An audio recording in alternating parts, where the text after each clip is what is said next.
मित्रांनो, रम्य ते बालपण आमच्या लहानपणी अशा सगळ्या छान-छान कविता असायच्या म्हणायचे रम्य ते बालपण. माझं पण बालपण खूप रम्य होतं. तुम्ही म्हणाल कष्ट करणारं बालपण, अरे कष्ट करणारं बालपण अजून छान असतं आणि अजून मजेशीर असतं आणि तुम्हाला क्रिएटिव्हिटीचा आनंद तुम्ही काहीतरी करताय. तो आनंद घेत असतात. अशा छोट्या-मोठ्या माझ्या लहानपणी इतक्या गोष्टी माझ्या मनावर बिंबवून गेल्या.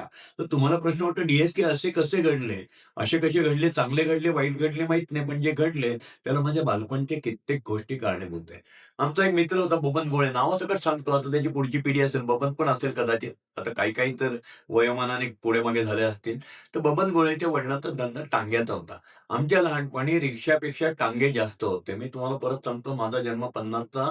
मी 1955, 56, 60 ची गोष्ट सांगतो तुम्हाला.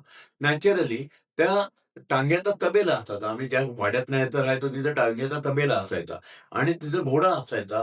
त्या घोड्याला माझ्या त्या बबनला जर क्रिकेट खेळायला न्यायचं असेल, तर त्याचा बाप म्हणायचा, "आता माफ करा बाप म्हणलं" म्हणून, की आमची मुलं, "ए बाप ओरडतोय रे" किंवा "म्हातारं ओरडतंय रे" असंच म्हणायचे. आता त्याला काय करणार? मी सदाशिव पेठेत राहिलं असतं तर तीर्थरूप किंवा वडील हे शब्द वापरले असते. आता दोन्ही वापरतो, पण त्यावेळची गोष्ट.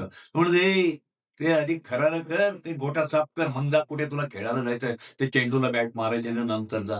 अरे मग आता या बबनला न्यायचं असेल तर आपण त्याच्याकडे जायला पाहिजे, मदत करायला पाहिजे. मग आम्ही तो तबेला साफ करायचं. अजिबात त्या शेणाचा मूत्राचा वास वाईट नाही यायचा. जेव्हा तुम्ही काम करता ना, आता तुम्हाला काम करायचंय. त्याला वाईटपणाचं काम करणार का? कुठल्याही कामाला हलकं समजू नका, काही करू नका. आपोआप ते बाळकडू मिळत गेलं आणि मग घोड्याला खरारा द्यायचा, त्याला हरभरे ते खायला द्यायचे, त्याच्या तोंडाला पिशवी लावायची आणि त्याला मस्त मॉलिश करायला लागायची. त्याच्या पाठीला आहे ते त्याला असं खरारासारखं घासायला लागायचं. आणि आता बघा आपण घोड्याला खरारा घासतोय, त्याला हरभरे खायला देतोय.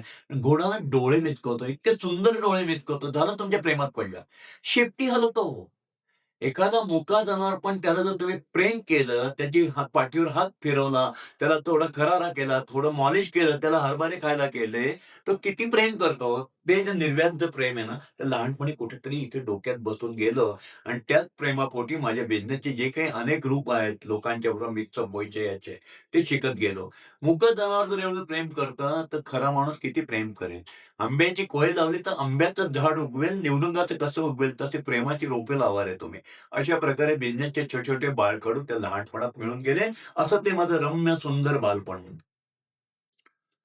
तर मित्रांनो, माझं बिझनेसचं सगळं जे मूळ आहे ना, ते सगळे माझ्या सवंगड्यात आहे. अजून एक आठवतं मला आणि ते शाळा सुटल्यानंतर आल्यानंतर, की मुलं कुठनं घ्यायची क्रिकेट खेळायला.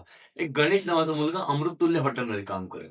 कसब्यामध्ये सगळे कष्टकरी लोकं, जे काही असतील ते सगळे कष्टकरी, त्यांची मुलं असतील. तो त्या अमृततुल्य हॉटेल, आताही तुमच्याकडे चहाचे प्रकार आलेत, पण अमृततुल्य हॉटेल नावाचा प्रकार पूर्वी असायचा. तिथे हा मुलगा काम करायचा. त्याला क्रिकेटला घ्यायचं, तर त्याला मदत केली पाहिजे. त्याचा मालक त्याला 150 शिव्या 200 शिव्या सोडणार नाही जोपर्यंत काम होत नाही तोपर्यंत. मग त्याच्याबरोबर मी काम करायचो त्या हॉटेलमध्ये आणि तिथं काय शिकायला मिळालं, तिथे कपबश्या कशा धुवायच्या आणि का रे कपबशीचं जर कान तुटला कपाचा किंवा बशीला पडलं तर कान पडत बसायची. त्यामुळे कपबश्या कशा धुवायच्या, त्याला कुठलाही तडा किंवा चीर न जाता अशा छोट्या गोष्टी तिथं जशा शिकायला मिळाल्या, तसं तिथं मला मार्केटिंग शिकायला मिळालं. काय मार्केटिंग शिकायला मिळालं? त्या हॉटेलमध्ये आता ते आहेत की नाही माहीत नाही. आता इतके चहाचे प्रकार आहेत. मला आता परवा येवले चहा बघितला. तो येवले मला भेटले होते. ते म्हणले, "आम्ही डी-एस-के तुमच्याकडनंच प्रेरणा घेतली. आनंद आहे चहाची प्रेरणा घेतली." तर तिथे एक साधा चहा, समजा आपण आत्ताच्या हिशोबात त्यावेळेला आण्यात मिळायचा. आपण हे तुमच्या हिशोबाकरता ₹1 धरू. त्याच्यानंतर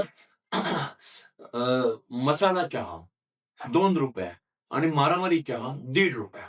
हा मारामारी चहा काय प्रकार आहे? तर मारामारी चहा म्हणजे जेव्हा तो चहा उकळतो, आत्ताचे चहावाले नाही हं, असं काही करत नाही. सगळे चहावाले माझ्या घरावर मोर्चे आणायचे.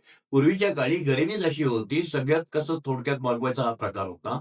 चहा उकळल्यानंतर जी चहाची पावडर असते, ती परत वाढवली जाते आणि नवीन चहामध्ये नवीन पावडर 1 मूठ आणि जुनी वाढवलेली पावडर 1 मूठ असं 50-50% करून ती चहा बनवतात त्याला म्हणतात मारामारी चहा.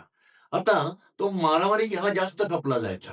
त्याचं कारण नावाचं अट्रॅक्शन, नावाचाच आहे प्रकार मारामारी चहा. मारामारी चहा लावा, एक मारामारी चहा लावा, स्पेशल चहा नाही, मारामारी चहा लावा. अशा प्रकारे तुम्हाला शब्द कसं वापरतात त्या चहाला, ब्रँडिंग कसं करतात, याच्यानं तो चहा जास्त खपायचा. त्या हॉटेलमध्ये फक्त मारामारी चहा सगळ्यात जास्त खपायचा, साधा चहा, स्पेशल चहा कमी खपायचा. त्याच्यामुळे प्रत्येक गोष्टीचं वाया कुठली गोष्ट जाऊन द्यायची नाही. अरे, वाळलेला चहा सुद्धा मिक्स करून त्याला पण चव असते, पूर्ण झालेलं नसतंय. त्याच्यातनं कसं ब्रँडिंग करायचं हे लहानपणी तिथे शिकायला मिळालं.